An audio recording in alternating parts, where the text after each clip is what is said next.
जब जब नगीचे चुनाव आवत है, भात मांगो पुलाव आवत है। रफीक शाहदानी साहब का ये शेर गृह मंत्री अमित शाह पर फिट बैठता है कि जब यूपी का चुनाव होता है तो वो कहते हैं कि दिवाली और होली में एक एक सिलेंडर मुफ्त में दिया जाएगा, और उसके बाद जब राजस्थान में चुनाव आता है तो कहा जाता है कि 450 रुपए में सिलेंडर मिलेगा। लेकिन चुनाव खत्म होता है, नेताओं का वादा वादा ही रह जाता है। न उत्तर प्रदेश में लोगों को सिलेंडर मुफ्त में मिला और न ही राजस्थान में 450 में सिलेंडर दिया गया है। अब गृह मंत्री अमित शाह ने जम्मू कश्मीर के लोगों से एक बड़ा वादा कर लिया है कि ईद और मुहर्रम के मौके पर आपको एक एक सिलेंडर मुफ्त में दिया जाएगा। स्वागत है आप सभी का देश नीति में, मैं असरार अहमद।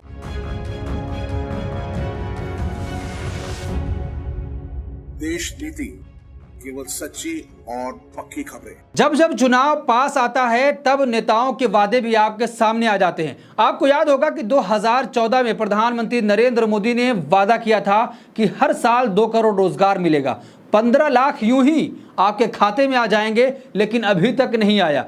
जुमला ही साबित हो गया। गृह मंत्री अमित शाह ने खुद कहा था कि यह जुमला है, लेकिन अब गृह मंत्री अमित शाह भी जुमले पे जुमला फेंक रहे हैं। पहले उन्होंने यूपी में जुमला फेंका, फिर राजस्थान में जुमला, अब जब जम्मू कश्मीर का चुनाव आया है तो वहां भी लोगों के सामने एक और जुमला फेंका है।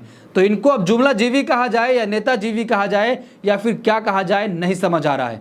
कि जिस तरीके से जम्मू कश्मीर में आज गृह मंत्री अमित शाह ने कहा कि अगर आप हमारी पार्टी को जिताएंगे तो ईद और मुहर्रम के मौके पर आपको एक एक सिलेंडर मुफ्त में दिया जाएगा।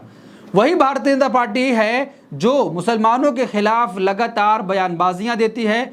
गृह मंत्री अमित शाह के इस बयान से जितने भी भाजपा के कट्टर समर्थक हैं उनको जरूर चोट लगेगी कि जिस तरीके से पहले तो ये बात की जा रही थी, खुद प्रधानमंत्री नरेंद्र मोदी ने यहां तक कहा कि देश का मुसलमान घुसपैठिया है, बांग्लादेशी है, मुजरा है, न जाने किन किन शब्दों से नवाजा गया। अब गृह मंत्री अमित शाह जम्मू कश्मीर जाकर कह रहे हैं कि अगर आप हमें वोट करते हैं, ईद और मुहर्रम के मौके पर एक एक सिलेंडर मुफ्त दिया जाएगा।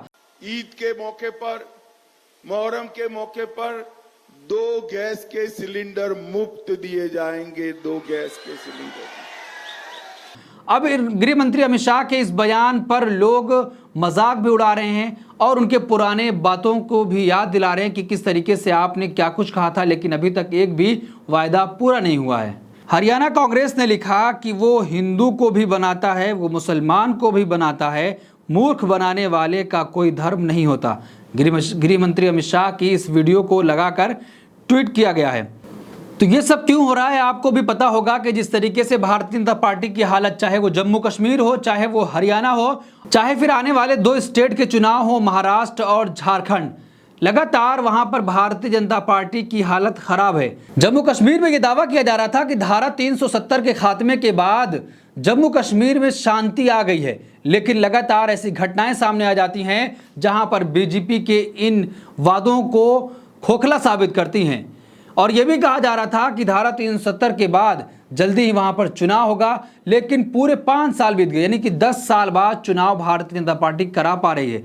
जब लोकसभा का चुनाव था तो तमाम सीटों पर भारतीय जनता पार्टी अपना कैंडिडेट नहीं दे पाई क्योंकि उसके प्रत्याशी ही वहां नहीं मिल रहे थे। और जब विधानसभा का चुनाव आया है तो वहां पर भी बहुत सारी सीटों पर बीजेपी ने अपना प्रत्याशी नहीं दे पाई, क्योंकि जैसे ही लिस्टों का ऐलान हुआ बगावत शुरू हो गई। तो भारतीय जनता पार्टी को डर सताने लगा कि कहीं ऐसा ना हो कि जो कुछ सीटें हैं हमारे पास, हम उनसे भी हाथ धो बैठे और वहां पर भी चुनाव नहीं लड़ पाएंगे तो फिर क्या कुछ होगा। उसके बाद कुछ ही लिमिटेड सीटों पर भारतीय जनता पार्टी जम्मू कश्मीर में चुनाव लड़ रही है। अब गृह मंत्री अमित शाह ने यह वायदा कर दिया है कि अगर सरकार आप बनाते हैं तो ईद और मुहर्रम के मौके पर आपको एक सिलेंडर मुफ्त दिया जाएगा। तो अब पुराना वादा भी इनका याद कर लीजिए, चाहे वो उत्तर प्रदेश का हो, चाहे वो हरियाणा का हो, चाहे दूसरे राज्य हो, चाहे 2 करोड़ रोजगार हो, चाहे 15 लाख हो, आज तक तो किसी के अकाउंट में आए नहीं। तमाम लोग कहते हैं कि 15 लाख के इंतजार में बैठे हैं, लेकिन अभी तक 15 लाख नहीं मिला। तो जुमले पे जुमला, एक और जुमला गृह मंत्री अमित शाह ने दे दिया है। जब सवाल पत्रकार ने पूछा था गृह मंत्री अमित शाह से कि आप लोगों ने वादा किया था 2 करोड़ रोजगार का, 15 लाख रुपए अकाउंट में यूं ही आ जाएंगे, उसका क्या हुआ? तो उन्होंने कहा कि कुछ चीजें चुनाव जीतने के लिए की जाती हैं। तो इसका सीधा मतलब यह है कि गृह मंत्री अमित शाह जम्मू कश्मीर के लोगों को बेवकूफ बना रहे हैं। जिस तरीके से राजस्थान में लोगों को बेवकूफ समझा गया, उत्तर प्रदेश में बेवकूफ बनाया गया, अब ठीक उसी तरीके से जम्मू कश्मीर भी ये अपना भेष बदलकर वहां पर पहुंच गए हैं। लोगों को लुभाने का काम किया जा रहा है।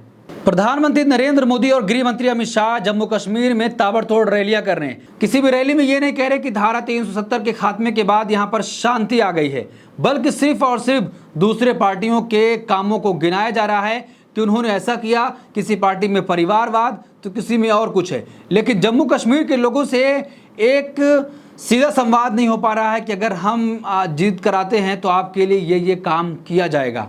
लगातार सिर्फ प्रधानमंत्री नरेंद्र मोदी और गृह मंत्री अमित शाह दूसरे पार्टियों के नेताओं पर कटाक्ष कर रहे हैं कि उन्होंने कुछ नहीं किया है, अब हमें आप मौका दीजिए। तो आपको याद होना चाहिए कि जब जब चुनाव आता है, प्रधानमंत्री और गृह मंत्री अमित शाह सिर्फ इसी चीज़ का जिक्र करते हैं कि पुरानी पार्टियों में परिवारवाद था और आपकी पार्टी में परिवारवाद नहीं है। गृह मंत्री अमित शाह के बेटे जय शाह को आईसीसी का चेयरमैन बना दिया गया, बीसीसी के अध्यक्ष थे, आईसीसी में चले गए, कभी उन्होंने बल्ला नहीं उठाया है। और नेताओं के बेटे बाहर जाकर पढ़ाई करते हैं, उनके बेटे विदेशों में पढ़ रहे हैं, लेकिन ये लोग देश में हिंदू के नाम पर, जो यहाँ का मध्यम वर्ग का हिंदू है, उनके बच्चों को दंगे में भिड़ा देते हैं कि आपको हिंदू की हिफाजत करना है, हिंदुओं की रक्षा करना है, हम हिंदू राष्ट्र बनाएंगे। तो इस पूरे मामले पर आप क्या सोचते हैं कि जिस तरीके से गृह मंत्री अमित शाह ने आज जम्मू कश्मीर के लोगों से वादा किया कि अगर आप हमें जिताकर भेजेंगे तो ईद और मुहर्रम के मौके पर एक एक सिलेंडर आपको फ्री में मिलेगा, लेकिन उत्तर प्रदेश के लोगों को नहीं मिल रहा, लेकिन उत्तर प्रदेश और राजस्थान के लोगों को नहीं मिल रहा है। तो आप क्या सोचते हैं, आपकी क्या राय है? कमेंट बॉक्स अपनी राय ज़रूर दें और ऐसी तमाम खबरों के लिए देखते रहिए देश नीति। धन्यवाद।